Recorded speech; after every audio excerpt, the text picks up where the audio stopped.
नमस्कार मित्रांनो, स्वागत आहे तुमच्या सर्वांचंच आपल्या या व्हिडिओमध्ये. तर मित्रांनो, तुम्हाला माहिती असेल की राष्ट्रवादी काँग्रेस पक्षामध्ये फूट पडली आणि अजितदादा हे पक्षातून ते वेगळे झाले. आणि मित्रांनो, अजितदादा यांचं निधन झाल्यानंतर सुनेत्रा पवार यांनी पक्षाची सूत्रे हाती घेतली. आणि तुम्हाला हेही माहिती असेल की सुनेत्रा पवार यांची राष्ट्रवादी काँग्रेस पक्षाच्या अध्यक्षपदी फेब्रुवारीमध्ये निवड करण्यात आली.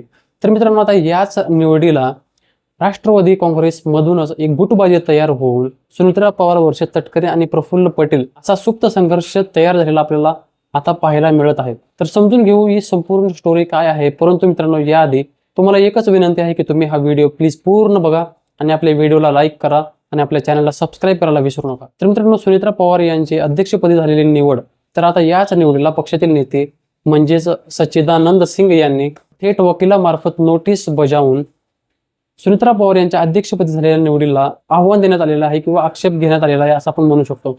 तर आता सुनेत्रा पवार यांच्या पक्षाच्या अध्यक्षपदी झालेल्या निवडीला सच्चिदानंद सिंग यांनी आक्षेप घेतलेला आहे. तर सच्चिदानंद सिंग हे सुनेत्रा पवार यांच्या अध्यक्षपदी झालेल्या निवडीवर का आक्षेप घेत आहेत? तर मित्रांनो, राष्ट्रवादीच्या सुधारित संविधानानुसार प्रफुल्ल पटेल यांना सर्वाधिक अधिकार आहेत आणि 26 फेब्रुवारीला राष्ट्रीय कार्यकारिणीची बैठक बोलवण्यात आली होती. ही बैठक पक्षाचे राष्ट्रीय सरचिटणीस ब्रिजमोहन श्रीवास्तव यांना कोणत्या अधिकारात बोलावले? राष्ट्रीय कार्यकारिणीच्या बैठकीसाठी जे पत्र दिलं त्याला सदस्याची पूर्व परवानगी नव्हती. त्यामुळे या राष्ट्रीय कार्यकारिणीच्या बैठकीत राष्ट्रीय अध्यक्षांची झालेली निवड संशयाच्या भोवऱ्यात आहे.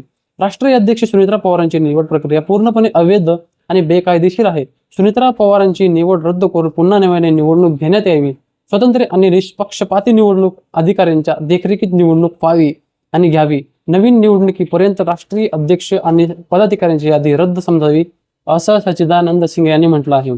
तर मित्रांनो, आता आपण याला म्हणू शकतो का पक्षांतर्गतच म्हणजे राष्ट्रवादी काँग्रेस पक्षामध्ये आता एक पक्षांतर्गत गुटबाजी तयार होऊन उपमुख्यमंत्री सुनेत्रा पवार यांना हटवण्याचा हा डाव आहे. तुमच्या मते काय आहे? कमेंट करून नक्की सांगा.